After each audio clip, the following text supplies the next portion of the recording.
Olá pessoal, tudo bem? Toque Meu Avô tá de volta e hoje a gente vai bater um papo com o Alexandre, mais conhecido como Alexandre Xoxó, atacante do Grêmio, responsável por uma das situações mais importantes da história do Grêmio, em 95, quando ele sofre um pênalti e aí o Dinho vai lá e converte o Grêmio e se sagra campeão da Libertadores da América dentro do estádio do Atlético Nacional de Medellín, que depois ia ser mais conhecido com a história da Chapecoense, né? O Atanásio Girardot. É isso mesmo, né? Exatamente. Tudo bom, Alexandre? Prazer. Como é que tá? Contigo, tudo legal. Uma época boa, né? Uma lembrança maravilhosa que só em tu falar já passa uma filmagem na cabeça da gente, a gente já começa a pensar, é tanta coisa boa, né? E que teve esse tão famoso pênalti, isso aí coisa mais gostosa, é algo que marcou muito a minha carreira e justamente por um clube que eu sempre tive o maior carinho, né, que é o Grêmio. E aí eu te pergunto, né? Te pergunto, Alexandre, porque muita gente me pergunta, foi pênalti? Eu já esperava, por isso que eu comecei a rir. Não, foi sim, foi, tanto é que eu ainda brinquei, né? Eu digo, pô, poderia ter tentado fazer o gol também, porque no momento em que o Nildo divide a bola no meio do campo, aquela bola é rebatida para frente e tanto eu como o próprio lateral, a gente sai dando cotovelaço e tapa, tudo. E quando eu consigo pegar a frente dele, né, justamente no momento que eu coloco a bola de cabeça para dentro da área, é o momento em que tu reduz um pouco a velocidade. E ali eu tô na frente dele e deu o tranco com o cotovelo nas costas. Ali não teve como ficar em pé, justamente até porque enrolou as pernas um do outro, aí caiu os dois. E infelizmente não deu para fazer o gol. Mas em si, valeu pela conquista, por o Dinho ter feito, que ele era o batedor oficial. E a felicidade foi que, naquele momento, né, nós estávamos num sufoco já. Tinha tomado 1-0, bola na trave, então foi um momento de alívio, né, e, acima de tudo, para garantir a Taça da América. Barola no segundo tempo. De cabeça bem o Nildo. Olha o toque, esperto, tentativa de Alexandre, acredita Alexandre, mete a cabeça nela, vai embora Alexandre, caiu na área, ficou pedindo pênalti, o juiz vai dar o quê? Ele vai dar o quê? É pênalti! É pênalti a favor do Grêmio! Aos 39 minutos do segundo tempo. Olha como partiu aí no lance o Alexandre, por trás. A entrada faltosa por trás, em cima do Alexandre. Pode ser a bola do título. É agora. Dinho no pé direito. Iguita no gol. Autoriza o juiz. Partiu Dinho, pé direito, bateu. Gol!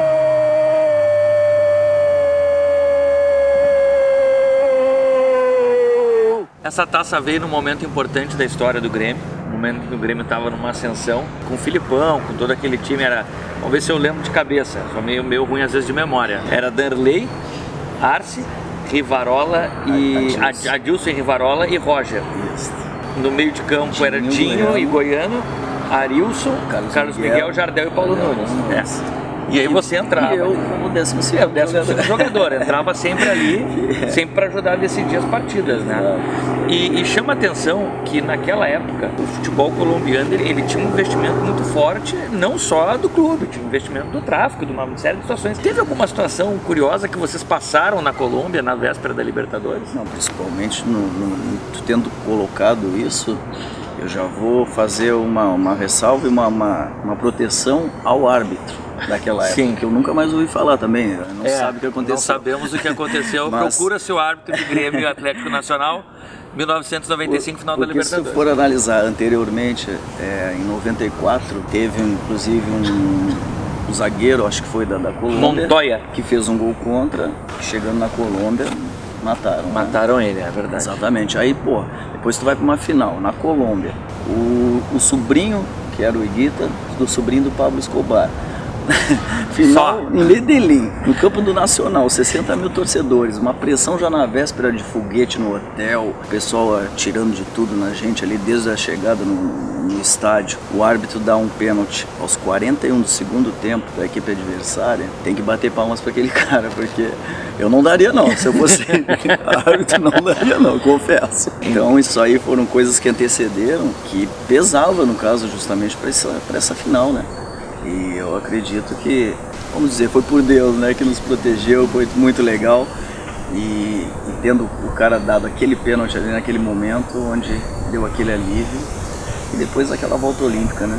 É algo maravilhoso que acabou até mesmo, faz jus à própria torcida, e em instantes foi aquela pressão, por quê? Porque queriam ver a vitória do seu time, mas no momento que fomos campeões, muitos torcedores ficaram, aplaudiram, prova está aqui o que aconteceu com a Chape, o que foi feito, o próprio Nacional em Medellín.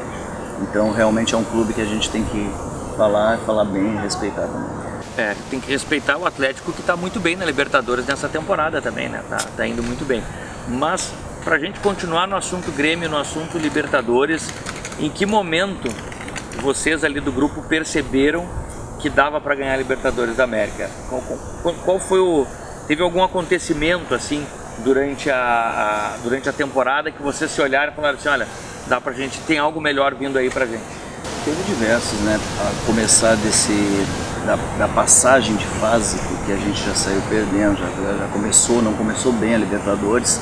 Aí até teve um outro pênalti que inclusive foi contra o Nacional lá em Quito, que eu disse que eu achei algo desumano, porque foi um jogo na altitude e ao meio-dia. Sim. Um calor enorme, e onde no segundo tempo, eu já estava no jogo, Wagner Fernandes deu um balão na frente, numa falta, e eu saí em velocidade. Também era o último pique, né? Passei entre os zagueiros, correndo, quando a bola quicou, tirei de cabeça para fazer o gol, e o cara me chutou o peito. E eu, ali na hora, caí, fiquei sem ar, aí veio o Jardel, Paulo Nunes, 7 horas por cima de mim, valeu, só que eu não conseguia falar, só com o bracinho pra cima, pedindo o doutor, precisava do oxigênio naquele momento. Então naquele momento aquilo ali pra mim já marcou muito, né? E aí nós passamos de fase também, naquele jogo o próprio Filipão tinha sido expulso. Aí depois veio aquele momento contra o próprio Palmeiras, né, que foi aquela guerra, então ali a gente já sentiu que vinha algo mais, ali a gente já tinha força, tanto é que fizemos os 5 aqui, e quando foi fazer os 5-1 lá, a gente mostrou a força, a raça e o que poderia o Grêmio conseguir além daqueles jogos, das vitórias e dessa conquista. 95 não foi marcado só por glórias, né? O Grêmio perde uma final de Copa do Brasil para o Corinthians dentro do Estádio Olímpico, diante da sua torcida. Como é que foi a reação naquele momento? Decepção ou fôlego? Porque, se eu não estou enganado, depois daquele jogo a torcida deu uma demonstração de carinho, né? Exatamente o que eu ia falar, e por isso que também não deixa de ser um outro motivo que a gente teve uma motivação a mais em relação à Libertadores, porque nós estávamos focados também na Copa do Brasil, que antecipava, e perdemos lá a primeira e depois a segunda, até numa infelicidade do Adilson, foi cortar uma bola e acabou lançando para o Marcelinho na frente do gol, né? Ali nós tivemos a demonstração o quanto estava fechado, não só o grupo, porque a gente ficou numa tristeza por ter perdido aquele título que poderia ter conquistado, mas acima de tudo, quando a torcida começou a cantar o hino, a gritar o nome dos jogadores e cantando o hino dentro de campo, a gente se olhava, não entendia e começou a bater emoção, a arrepiar. Tanto que entramos no vestiário já tristes, claro, pelo resultado, mas acima de tudo aquilo ali, depois no outro dia começou a marcar, começamos a falar naquilo.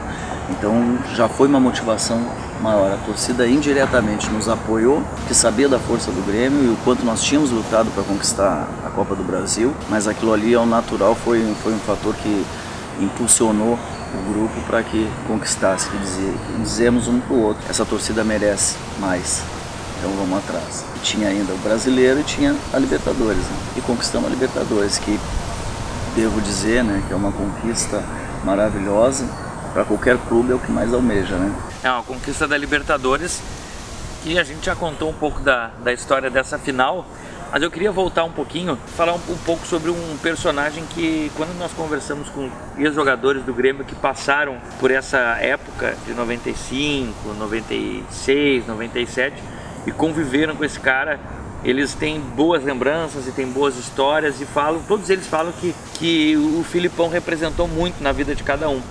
O que representa Luiz Felipe Scolari para o Alexandre?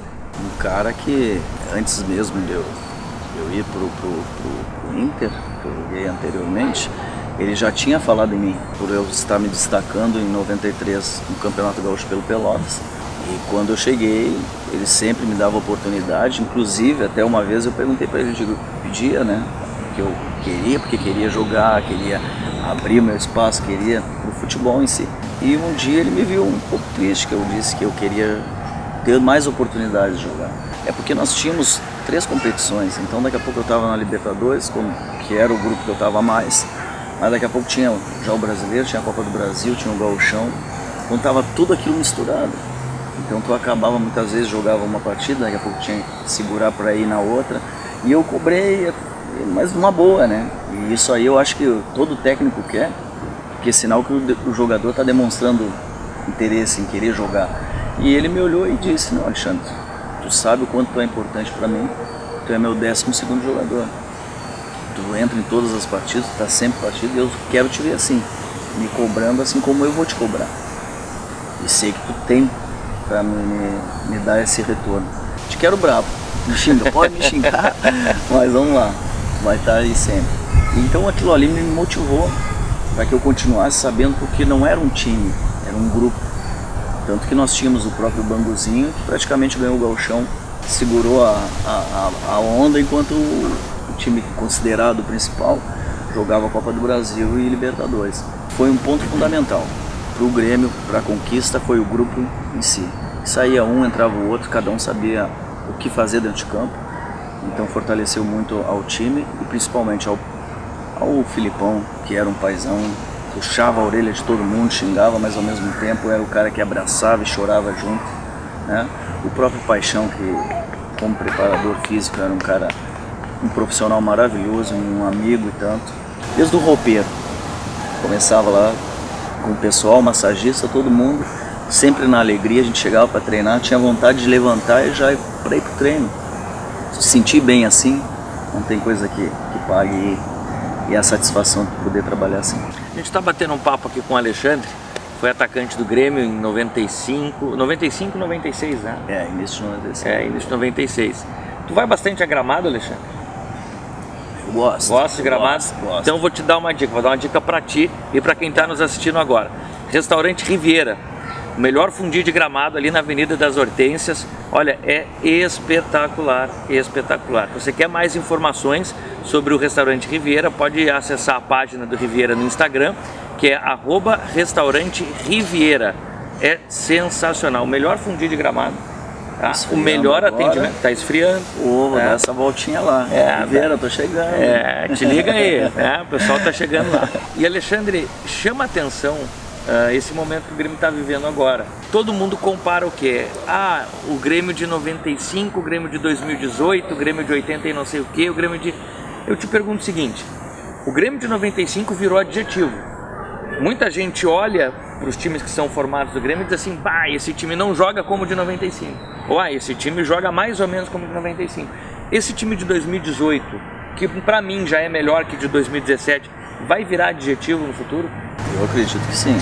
Acredito porque eu vendo como está o grupo em si, conheço vários jogadores ali que tem maior carinho, tenho contato com eles, o próprio Douglas, o Michael, né? Tem aquela gurizada que está ali, então o próprio Groi, então são pessoas que eu tenho contato e consigo conversar, e eles transparecem isso e ao mesmo tempo eles falam o tempo todo. O grupo é fechado, o grupo está fechado com o próprio técnico, até mesmo o extra-campo, fora de campo, que é o importante, eles também, quando tem um tempo, eles estão juntos. Então, quer dizer, mostra acima de tudo a amizade que eles têm, isso aí é muito importante para o grupo. E eu acredito que esse time tem muito mais ainda para ganhar, e sinceramente, para mim, eu acho que vai fazer história e vai ser o melhor. Vai ser o melhor Grêmio de todos os tempos para ti. É só não deixar cair, do jeito que continuar, nessa humildade que estão. Acho que os mais experientes ali, o próprio Maico, que é o capitão, o Groi, o Jeromel, são os caras que têm os pés bem no chão, são muito humildes quanto a isso. Então eu tenho certeza que aquela gurizada que está ali iniciando, eles estão dando um apoio, isso aí. Então tá todo mundo assim, como é que eu vou te dizer, eles sabem muito bem o que querem e estão sentindo o gostinho de como é bom levantar um título, ser campeão, como é bom a volta olímpica, né, como se diz. Então acho que nada mais justo do que querer cada vez mais isso. Eu acho que é bem por aí que eles vão demonstrar e tem mais para vir. Para a gente caminhar o nosso bate-papo para o final, Alexandre, tem alguma coisa que tu te arrepende de não ter feito na tua carreira? Tenho, eu acho que de repente foi ter saído do Grêmio naquela época de 96. eu pedi para ir embora, porque, como eu te disse, eu queria meu espaço para poder jogar, poder aparecer. E acabei indo para o interior de São Paulo disputar um campeonato paulista. Então acabei saindo numa época onde depois o Grêmio foi ainda campeão brasileiro. E Copa do Brasil 97. Recopa, então quer dizer, de repente eu acho que se eu tivesse que me arrepender de alguma coisa no futebol, teria sido isso. E alguma coisa que tu faria de novo? Fez e muita gente talvez tenha te criticado, não, eu faria de novo. Eu, sei lá, qualquer coisa que tenha acontecido na tua carreira no Grêmio ou fora do Grêmio, que tu não te arrepende de ter feito. Acho que era ser campeão da Libertadores de novo. Cair na área de novo. Cair na área de novo. Num momento importante. Não que tenha sido cavado, não foi. Não foi isso que ele disse, calma. Não quis dizer isso. Só pra granalizar um pouquinho, tu falou que jogou no Internacional. Né? Eu vim de vermelho hoje em homenagem. Tá? Falei assim, não, o Alexandre jogou no Inter também, eu vou de vermelho. Ah, sim, né? Tá bom. Mas um detalhe que é importante, é uma gangorra desleal, né? que a gente está vivendo nesse momento do futebol. A situação do Inter hoje ela é muito preocupante, né? Mas tu tendo passado pelo Internacional e tendo passado pelo Grêmio e hoje do lado de fora, como é que fica o teu coração? Como é que tu olha assim, porque certamente, né? E pouca gente entende isso, a gente que trabalha em imprensa, a gente convive com treinador, a gente convive com massagista, a gente convive com roupeiro, a gente conhece todo mundo do clube e a gente se apega às pessoas. E os jogadores ainda mais, né? O seu Maranhão tá lá ainda no Inter. Conhece o seu Maranhão tá lá, aqui do Banha, tá todo mundo lá. Tá lá, né? Tem o pessoal da rouparia ali, a maioria continua lá. Continua lá. Tem dirigente, o próprio Crescente, que é o médico, né? Então é como tu disseste, a gente acaba pegando o carinho. E eu digo, né, que eu fui, acho que o único bicampeão gaúcho pelos dois, porque eu fui em 94 pelo Inter e depois em 95 pelo Grêmio. Então, eu quero ver como? Eu quero ver sempre Inter e Grêmio bem. Eu quero ver os dois bem, mas é incrível como essa gangorra, como tu falou, ela exerce por determinadas épocas. Como já teve o Inter na fase boa de várias competições, foi ali entre 2006 e 2010, eu acho mais ou menos, e agora mudou, tá pro Grêmio. Só que a coisa tá muito desproporcional que a gente vê. Muito disparelha, né? A gente vê um Inter tentando, um Inter batalhando, mas ao mesmo tempo parece que o peso tá grande nas costas. Os jogadores, os dirigentes que muitas vezes não sabem o que fazem, a coisa tá difícil. E aí tu olha o teu principal rival como um dos principais clubes do país, né? Então é complicado. Como eu te disse, o carinho que eu tenho nos dois clubes, por pessoas que eu convivi, isso aí me deixa triste, porque eu quero ver os dois bem, porque eu quero que o Rio Grande do Sul apareça, porque o eixo Rio-São Paulo, joguei lá, eu sei como é que é. Para eles é lá para cima o negócio, e nós aqui, de vez em quando. Então, o Grêmio tá maravilhoso, tá muito bem, pô, que coisa boa se o Inter estivesse também brilhando aí, brasileiro começando os dois lá na frente, incomodando. Esse seria meu desejo, mas fazer o quê? Né? Oremos, né? Oremos. Vamos ver o que acontece aí. Ficar na torcida pelo Inter. E o Grêmio, campeão. Valeu, Alexandre. Valeu, obrigado, cara. Até a próxima. Prazerão. Prazer. Tudo bom. Valeu.